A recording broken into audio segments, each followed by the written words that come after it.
Նիկոլ Փաշինյանի վերընտրությունը ուղիղ կանաչ լույս է լինելու 300,000 ադրբեջանցու Հայաստան բնակեցվելու։ Չեմ էլ ուզում ասեմ վերաբնակեցվելու, որտեղ այդ մարդիկ քաղաքակիրթ ճանապարհ են դրվել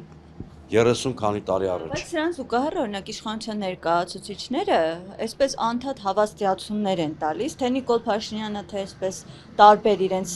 թիմակիցներից ասում են, որ բացարձակ օրակարգում այդպիսի հարց չկա ադրբեջանցիների վերադարձի, հավատալ թե ոչ այս հավաստիացումներին։ Իրանք ասում էին օրակարգում չկա Արցախի հայաթափության խնդիր։ Արցախի հայաթափությունից նույնիսկ հետո, երբ որ ագրեսիվ գործողությունները սկսվել էր, եւ Արադ Միրզոյանը մեկնել էր ՄԱԿ գլխավոր ասամբլեայում ելույթի անվտանգության խորհրդում ավելի շուտ։ Նիկոլ Փաշինյանը այստեղ հայտարարություն արեց, որ հետո Բայրամով օգտագործեց Արադ Միրզոյանի դեմ։ Ասում էր, որ խաղաղ բնակության դեմ Ադրբեջանի գործողությունները ուղղված չեն։ Հիշում եք երևի։ Այսինքն արդեն էթնիկ զտում ընթացքի մեջ էր։ Ինքը ասում էր էթնիկ զտում չկա, հայերը իրենք որ որոշեն կարող են մնալ անվտանգ ապրել Արցախում։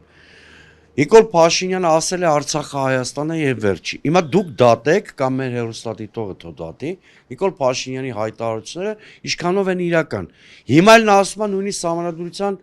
խնդիրը Ադրբեջանի պահանջով չեն կանում։ Բայց դուք լսում եք, չէ՞, ամեն օր Ալիևը, Բայրամովը, Հաջիևը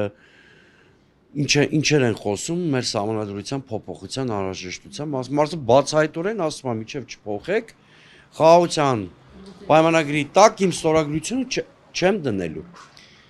Այսինքն անցած 8 տարիները հենց դրա մասին են Նիկոլ Փաշինյանի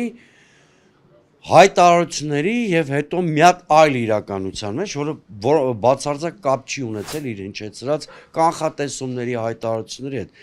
Նիկոլ Փաշինյանի ասածները ընդհանրապես պետք է լսել եւ պատկերացնել, որ ճիշտ հակառակը կարող է տեղի ունենալ։